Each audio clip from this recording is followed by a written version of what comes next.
The Rural Electrification Agency was formed in 2003 with the aim of distributing power to rural areas that were not connected to the grid. Although the agency has been one of the most funded after UNRA, it has grappled with many challenges stemming from alleged mismanagement of projects, corruption, and nepotism.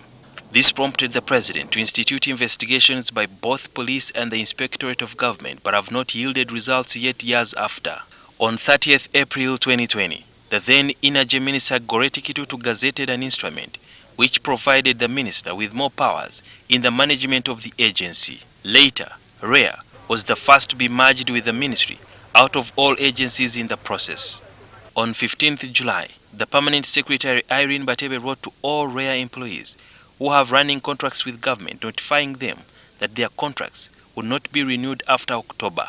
So what does Energy Minister Ruth Nankabirwa make of this? Their contract, therefore, is ending in October. And what happens when the contract ends?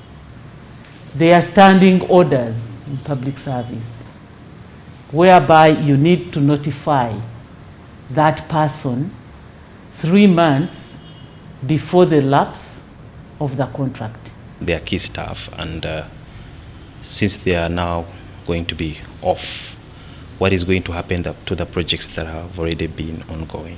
These are the guys that we are going to use, but they are going to be recruited under different arrangements through public service so that they become permanent staff. So when do you think the recruitment might take place? Will it be immediately after October? Immediately after October, because we don't want a vacuum. I've meant to understand that the issue of DeBear, the consultant who was supposed to be supervising the project, left the country. And then also the contractors have not been paid for a long time, and so most of the work has stalled, meaning that even some of the work that they had already accomplished, most of the lines have been vandalized.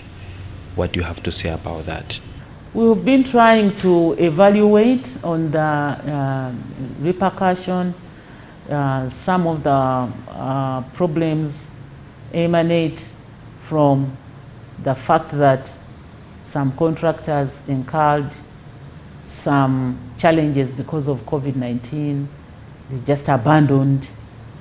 Yeah, some of the problems come from what we wrote down in the contracts. Let's say you have 100 meters and you've done, it's supposed to be 300 meters, and you expect some payment, it doesn't go through. So some have gotten stuck completely on the job. Yeah, and because we tied our hands. Vandalism of even the structure. So yes. How will someone account for that? We have to amend the contracts. We have to amend them to allow, the issuance of certificates to be issued quickly, because without that certificate you can't be paid, and without the technical commissioning you can't be paid. I wanted to know, how prepared is the country in terms of reservoirs, especially for fuel, as Kenya is going into elections? What we have to be sure of is security of supply. Security of supply. We have tested the routes, Kenya, Tanzanian route, and it is working. The Tanzanian route is also working. Then there is the Tanga, which we are also, we are seeing development on Tanga. If only we can work on Mwanza, where they land, then we will be having 2 alternatives to the Kenyan route. Thank you for the time. What time is it now? Sudil Ruhanga, NTV.